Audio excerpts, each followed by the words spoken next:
What's up, everybody? Zach, Public Proclaimer, coming at you today with a discussion and open-ended thought in my head on the charismatic movement, especially as it surrounds praying for the sick and casting out demons. Now, I have seen people, and I have participated in praying for people to be healed at the altar at our local church, and we have seen healings. I have also seen demons cast out of people and participated in such, both in the open air as an open air preacher and in churches. So I agree with praying over the sick and casting out demons.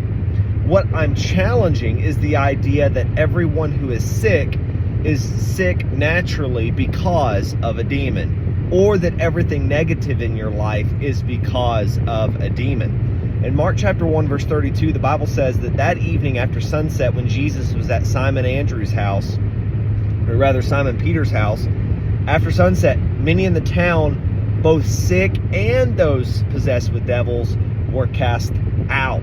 So sick people were brought to Jesus and those who were devil possessed, and the devils were cast out. Not sick people who have devils, or that everyone who was sick because of a devil. You see what I'm saying? There's a difference between sickness, natural, and the demon possessed. Now, there are verses in the scriptures, and the concept does indeed apply, that there are people who manifested with physical ailments who were manifesting those symptoms because of demonic power in their life.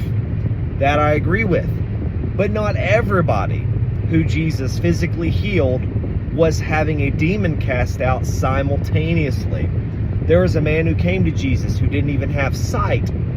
And Jesus didn't look at the blind man and say, you know what, he's blind because he has a demon, so I'm going to cast out this demon and then his sight will return. No, Jesus anointed the man's eyes, prayed over his eyes to his Father in faith, and the man's eyes were healed. But there was no mention in many instances of Jesus physically healing people with the thought that there was a demon attached to that sickness.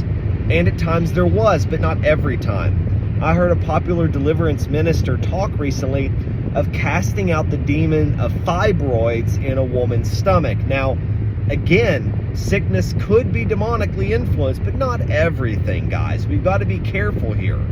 I think the sensationalism of casting out the demon of fibroids will get you YouTube video views, but is it godly?